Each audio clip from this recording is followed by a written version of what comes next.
Super 12 की अगर हम बात करें तो ये लगातार तीसरा मैच है जो कहीं ना कहीं बिना किसी कॉम्पिटिटिवनेस के चला गया। जी हाँ, कोई फाइट देखने को नहीं मिली। पहले मैच में ऑस्ट्रेलिया न्यूजीलैंड की बात करें जो दो जायंट्स कहीं ना कहीं भिड़े थे, उसके बाद अफगानिस्तान और इंग्लैंड की बात करें तो वहां पर भी कुछ खास कॉन्टेस्ट देखने को मिला नहीं, और अब तीसरा मैच भी कहीं ना कहीं पूरी तरह से वन साइड बनकर ही रह गया है। इस मैच की बात करें तो आयरलैंड ने टॉस जीता। आयरलैंड का पहला गेम था सुपर 12 में। राउंड वन में काफी अच्छी परफॉर्मेंस कर वो यहाँ पर पहुंचे थे, लेकिन पहले ही मैच में एक जबरदस्त रियलिटी चेक श्रीलंका की तरफ से आयरलैंड टीम के लिए प्रेजेंट हुआ है। शुरुआत में ही अगर बात करें एंड टॉस जीतकर आयरलैंड ने पहले बैटिंग का फैसला किया। स्कोर बिलो स्कोर की बात करें, बहुत ही मीडियम स्कोर बनाकर टीम कहीं ना कहीं 128 रन से बोर्ड पर लगा पाई। क्या आप सबसे बड़ी प्रॉब्लम देख रहे थे आज की बैटिंग में? पॉल स्टर्लिंग ने कोशिश जरूर की, लेकिन कहीं और पॉल स्टर्लिंग और मिचेल स्टार्क ने थोड़ी कोशिश जरूर की है। नहीं बिल्कुल, और आयरलैंड क्या रीजन रहा कि बैट्समैन 128 में सिमट गए? नहीं जरूर, देखिए यहाँ पर बैट्समैनों का बहुत बड़ा एक दोष जाता है, क्योंकि बैट्समैन जिस तरीके से खेल रहे थे एक बाउंड्री को क्लियर नहीं कर पाए। ये भी बहुत बड़ी बात है जो हमने देखा। लेट हिटिंग चालू की है, जहाँ हिटिंग होनी चाहिए थी वहाँ हैरी टैक्टर ने, अगर हम बात करें, हैरी टैक्टर ने 45 रन की पारी खेल दी 41 बॉलों में। और आप स्टर्लिंग को देखेंगे, वो स्ट्रगल करते हुए नजर नहीं आए। उन्होंने 34 रन बना दिए 25 बॉलों में। आप ये देख सकते हैं, वहीं पर टक्कर भी थे उनके बाद आए, वो भी स्ट्रगल कर रहे हैं। कर्टिस कैम्फर ने सीधा हाथों में कैच दे दिया। अदर प्लेयर्स स्टर्लिंग से कुछ सीख लेते, उन्होंने भी आखिर 25 बॉलों में 34 रन दिए।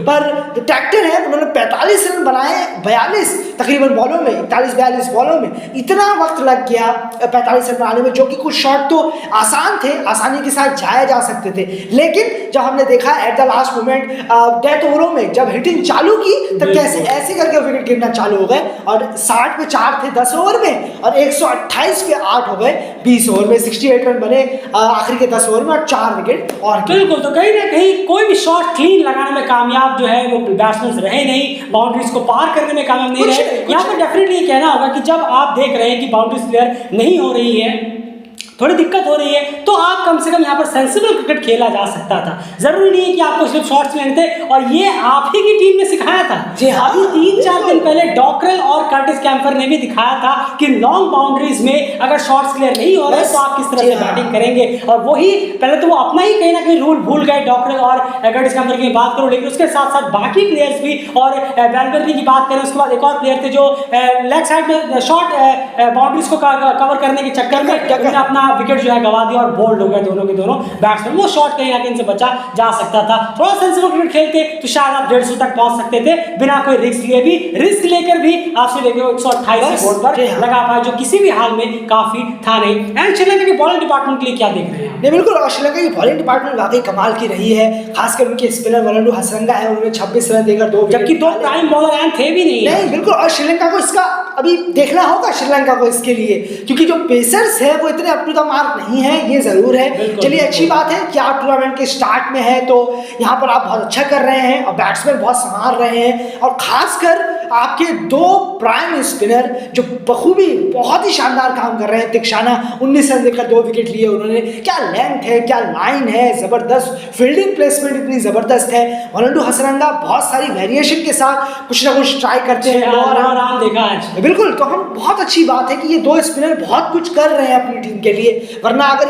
यहाँ पर अगर कुछ गड़बड़ी हो जाए किसी मैच में, तो फिर श्रीलंका को बहुत महंगा साबित होगा। अगर ऐसा ना हो, लेकिन श्रीलंका के लिए ऐसा ना हो, लेकिन कुछ गड़बड़ हो गई तो पेसर्स संभालने वाले नहीं है, पेसर्स वैसे हैं। और यार बिल्कुल होगा भी, इसके खाना तो भुगतना पड़ेगा, क्योंकि ओपोनेंट्स अभी सामने और न्यूजीलैंड ने ऑस्ट्रेलिया के बॉलर्स का जो हाल किया है, और डेफिनेटली इन पेसर्स को मैं ज्यादा बस रहम के ऊपर ही डिपेंड करूंगा कि जब ये न्यूजीलैंड, इंग्लैंड या फिर ऑस्ट्रेलिया के बैट्समैन के सामने आएंगे। डेफिनेटली एक अगर मैं बात करूं तो दुष्मंता चमीरा और मधुसूदन का जो है, इन दोनों का कमी जो है बहुत ज्यादा खलने वाली है श्रीलंका को आने वाले मैचेस में। अब यहाँ चेस की आर बात कर ले, स्कोर इतना ज्यादा था नहीं आयरलैंड के पास 128, लेकिन डेफिनेटली बॉलर्स की तरफ से भी वो फायर, वो पम्प्ड अप नजर आया नहीं कि वो कुछ विकेट्स निकाल सके, या फिर कुछ कप्तानी में कुछ अलग सा कुछ करके इस छोटे से स्कोर को भी ट्रिकी बनाया जा सके, वो कुछ देखने को नहीं मिला। और एक कंफर्टेबल विन यहाँ पर श्रीलंका को हाथ लगी है। श्रीलंका की बैटिंग बाद में जरूर करेंगे, लेकिन पहले आयरलैंड की बॉलिंग टैक्टिक्स को आप देख रहे हैं, क्योंकि 128 में थोड़ा बहुत फाइट अगर दे पाते, जो हमने कल अफगानिस्तान की तरफ से देखा, वो देखने को नहीं मिला। बिल्कुल, देखिए शॉर्ट बॉलर रखिए की ज़रूरत थी। शॉर्ट बॉलर रख रहे हैं, पेसर्स आ रहे हैं शॉर्ट बॉलर में, लेकिन धनंजय ने जिस तरीके से शॉर्ट बॉलर का सामना किया अर्ली स्टार्ट में इनिंग की, सेकेंड इनिंग की, उन्होंने ज़बरदस्त पुल शॉट मारे और सब मिड विकेट की तरफ गए। एक तो ऐसा छक्का गया, इतना खूबसूरत छक्का मारा था उन्होंने, इतनी लो 74 मीटर बड़ा खूबसूरत शॉट था वो। और सब शॉट बॉलर बहुत आसानी से पढ़ लिए, बहुत आसानी से पढ़ ले रहे थे बैट्समैन श्रीलंका के, क्योंकि उन्हें इतना डिफिकल्ट लगा ही नहीं। हार्ड लेंथ पे तो बॉल डाली ही नहीं गई है, कुछ मूवमेंट वगैरह कुछ नहीं था। आओ डालो, सीधी डालो और बस करा के चले जाओ। जी हाँ, और एक ऐलान 30 रन पर एक मौका बना था जहां पर लगा था कि एज था, मैकैर्थी को लगा भी था, लेकिन किसी ने रिव्यू लिया नहीं, तो वहां पर एज हो सकता था। वो एक छोटा सा मौका जरूर बना था। नहीं बिल्कुल, और स्पिनर्स तो हम जानते ही हैं किसी भी काम के हैं नहीं, ढिलाई नहीं, जिन्होंने अच्छा काम जरूर किया, लेकिन कोई प्राइम स्पिनर जो पिच से हल्का मूवमेंट भी अगर मिल जाए तो वैसा फायदा उठा सके, वो नहीं है। जैसे आप श्रीलंका की तरफ देखिए, आप खुद के पास उनके पास कुछ वेरिएशन है या कुछ पिच से मदद ले सकते हैं, अगर हल्की सी भी कहीं पर मदद मिल रही हो, ऐसे बॉलर यहाँ आयरलैंड की तरफ तो बहुत कोसों टाइम से दिख नहीं। बिल्कुल, और ये चीज आयरलैंड अभी तक ठीक नहीं कर पाया, थोड़ी सी हैरानी जरूर होती है कि आयरलैंड दो कम से कम pure proper match winner spinners क्यों नहीं रेडी कर रहा। इस पर थोड़ा सी ध्यान देने की जरूरत है, क्योंकि काफी लंबे वक्त से देख रहे हैं हम कि वो स्पिनर का जो स्पॉट है वो खाली जरूर आकर कोई आप एक आदमी में अच्छी बॉलिंग कराकर विकेट जरूर निकाल लेते हैं, लेकिन क्या वो मैच विनिंग स्पेल साबित होता है, ये बहुत कम ही देखने को मिलता है। और सीबी सिंह से भी उतना हेल्प मिलता नहीं है, सिर्फ आकर करा के चला जाना और मैच जीतने में बहुत ज्यादा फर्क हो जाता है। सीधा कहता हूं कि आपको क्या लगता है आयरलैंड का ये परफॉर्मेंस एक मैच जीतने के लायक रहेगा आयरलैंड के? ये सवाल मेरा आपसे जरूर। बिल्कुल डेफिनेटली आएंगे, क्योंकि जो भी है वो अफगानिस्तान के खिलाफ ही है, क्योंकि यहाँ पर जो परफॉर्मेंस देखी है 128 में, तो पहले उन्होंने बैटिंग में वो 4 विकेट स्पिनर को दिए और ऊपर से स्पिनर्स को यहाँ विकेट दे रहे, तो ऐसा अगर आयरलैंड यहाँ पर जीतता है तो अफगानिस्तान के खिलाफ ही एक जीत, क्योंकि अफगानिस्तान के बॉलर्स को बहुत ज्यादा खेले, बहुत ज्यादा उनके खिलाफ खेले। इन कंडीशंस में देखना होगा कैसा वो करते हैं, लेकिन आयरलैंड के लिए डेफिनेटली रास्ता आसान होने वाला है नहीं इस मैच के बाद। उसके बाद ऑस्ट्रेलिया, न्यूजीलैंड और इंग्लैंड उनका वेट कर रहे होंगे, जहां पर कोई भी किसी भी टीम को हल्के में नहीं लेगा, लेकिन डेफिनेटली आयरलैंड के लिए एक बहुत बड़ा रियलिटी चेक श्रीलंका ने आज प्रोवाइड जरूर किया है। एंड श्रीलंका की बैट्समैन के बारे में वाकई कमाल की श्रीलंका की बैटिंग जिस तरीके से उठी है, ये बड़ी हैरान, एग्रेसिव अप्रोच, बहुत एग्रेसिव अप्रोच है। पतुम निशंका बहुत काम इनिंग खेलते हैं, लेकिन वो आज थे नहीं।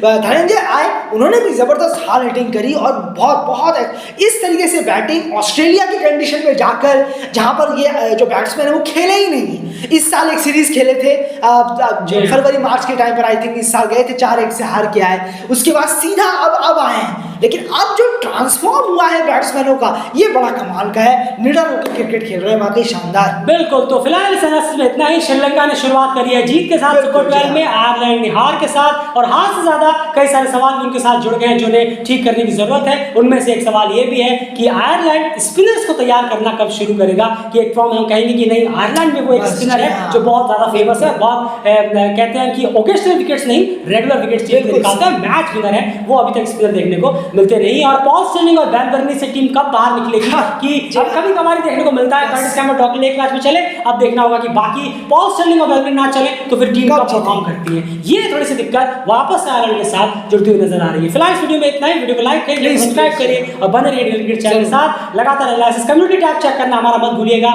भूटान सुपर 50 कप की अपडेट्स भी लगातार हम दे रहे हैं शेयर की तरफ से। प्लीज वीडियो को लाइक कीजिए।